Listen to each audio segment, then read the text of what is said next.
Hello friends, welcome to our channel. இன்னைக்கு வந்து நம்ம என்ன ரெசிபி பார்க்க போறோம்னா, குக் வித் கோமாளியில வசந்த் பண்ண முந்திரி கொத்து ரெசிபி எப்படி பண்றதுன்னு பார்க்கலாம். அதுக்கு ஃபர்ஸ்ட் வந்து ஒரு ஃப்ரை பேன் வச்சுக்கோங்க.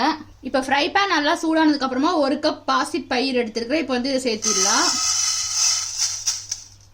இப்போ இதை மீடியம் ஃப்ளேம்ல வச்சு நல்லா வறுத்துக்கோங்க. ஒரு 10 நிமிஷமாவது இதை நல்லா வறுக்கணும். நெக்ஸ்ட் பாத்தீங்கன்னா ஒரு குட்டியா ஒரு பவுல் எடுத்துக்கோங்க. இப்போ இதுல 4 ஸ்பூன் அரிசி மாவு எடுத்துக்கோங்க. 2 ஸ்பூன் மைதா எடுத்துக்கோங்க. அரிசி மாவு எவ்வளோ எடுக்கிறீங்களோ அதில் பாதி மைதா எடுத்துக்கோங்க. அடுத்தது கொஞ்சமாக மஞ்சள் தூள் சேர்த்துக்கோங்க. சும்மா ஒரு பிஞ்ச் அளவுக்கு மட்டும் நான் சேர்த்திக்கிறேன். இப்போ இதை மிக்ஸ் பண்ணி விட்டுருங்க. இப்போ இதில் தண்ணி சேர்த்திக்கோங்க. தண்ணி சேர்த்துட்டு இதை நல்லா மிக்ஸ் பண்ணி விட்டுருங்க. இப்போ பார்த்தீங்கன்னா நம்ம வந்து மாவு நல்லா கரைச்சி எடுத்தாச்சு. ரொம்ப தண்ணியாட்டியும் கரைச்சிடாதீங்க, ரொம்ப கெட்டியாகவும் கரைச்சிடாதீங்க. இந்த மாதிரி கொஞ்சம் மீடியமாக கரைச்சிக்கோங்க. இப்போ பார்த்தீங்கன்னா பாசிப்பயிறு வந்து நல்லா வறுத்தாச்சு. உங்களுக்கு அந்த கலர் சேஞ்ச் ஆகிருக்குது, பார்த்தாலே தெரியும்.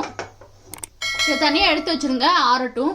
நெக்ஸ்ட் பார்த்தீங்கன்னா 1 ஸ்பூன் எள்ளு எடுத்துருக்கேன். இப்போ நம்ம இதை வறுத்துக்கலாம். இப்போ பார்த்தீங்கன்னா எள்ளு வந்து நல்லா வறுத்தாச்சு. இப்போ இதை தனியாக ஒரு பிளேட்டில் எடுத்து வச்சுருங்க. இப்போ இதில் 1 ஸ்பூன் நெய் சேர்த்திக்கோங்க. இப்போ நெய் நல்லா சூடானதுக்கப்புறமா ஒரு 1/2 கப் அளவுக்கு தேங்காய் எடுத்துருக்கிறேன். எந்த கப்பில் நீங்கள் பாசிப்பயிறு அளந்தீங்களோ அதே கப்பில் தேங்காயும் அளந்து 1/2 கப் சேர்த்திக்கோங்க. 1 கப் பாசிப்பயிருக்கு 1/2 கப் தேங்காய் எடுத்துக்கோங்க. இப்போ இதை நல்லா ஃப்ரை பண்ணிக்கோங்க. இப்போ பார்த்தீங்கன்னா தேங்காயும் நல்லா நம்ம வறுத்து எடுத்தாச்சு. அடுத்தது ஒரு மிக்சி ஜார் எடுத்துக்கோங்க. இப்போ இதில் நம்ம வறுத்து வச்சிருக்கோம் பாசிப்பயிறு. இப்போ இதை சேர்த்திருங்க. ஃபர்ஸ்ட் இதை வந்து நல்லா பவுடராக அரைச்சி எடுத்துக்கோங்க. ஃபர்ஸ்ட் பார்த்தீங்கன்னா பாசிப்பயிறு ஒரு தடவை அரைச்சாச்சு. இப்போ வந்து நம்ம இதை சலிச்சுக்கலாம். சளிச்சதை மறுபடியும் போட்டு இன்னொரு தடவை அரைச்சி எடுத்துக்கோங்க. இப்போ பார்த்தீங்கன்னா பாசிப்பயிறு வந்து நல்லா சளிச்சு எடுத்தாச்சு. அடுத்து அதே மிக்சி ஜார் எடுத்துக்கோங்க. இப்போ நம்ம வறுத்து வச்சுருக்கிற தேங்காய் இப்போ இதை சேர்த்திக்கோங்க. நெக்ஸ்ட்டு வறுத்து வச்சுருக்கிற எள்ளு இப்போ இதையும் சேர்த்திக்கோங்க. இப்போ இதை அரைச்சி எடுத்துக்கலாம். ரொம்ப அரைக்கணும்னு அவசியம் இல்லை, கொஞ்சம் குறைனே அரைச்சிக்கோங்க. நெக்ஸ்ட் ஒரு பவுலில் நம்ம அரைச்சி வச்சுருக்கிறோம்ல பாசிப்பயிறு அதை எடுத்துக்கோங்க. நெக்ஸ்ட் பார்த்தீங்கன்னா தேங்காயும் எள்ளும் அரைச்சோம்ல, இப்போ இதை சேர்த்திக்கோங்க. இப்போ இதில் கொஞ்சமாக ஏலக்காய் பொடி, லைட்டாக உப்பு சேர்த்திக்கோங்க. அப்போ தான் இந்த ஸ்வீட் உங்களுக்கு சூப்பராக இருக்கும். இப்போ இதை நல்லா மிக்ஸ் பண்ணிக்கோங்க. அடுத்தது நம்ம ரெடி பண்ணி வச்சுருக்கிறோட சக்கரை பாகு இப்போ வந்து இதை சேர்த்திடலாம். இப்போ இதை நல்லா மிக்ஸ் பண்ணிக்கோங்க.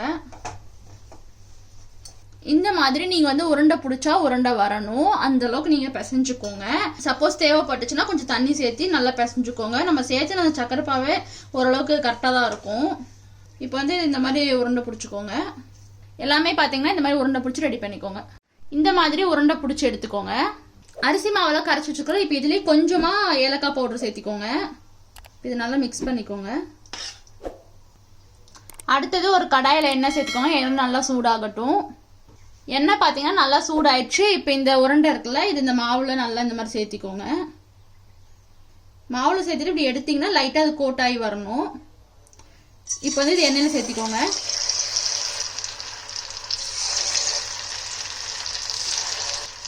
உருண்டை வந்து அளவாக சேர்த்திக்கோங்க, ரொம்ப சேர்த்திடாதீங்க, அப்போ அதை ஒட்டிக்கும்.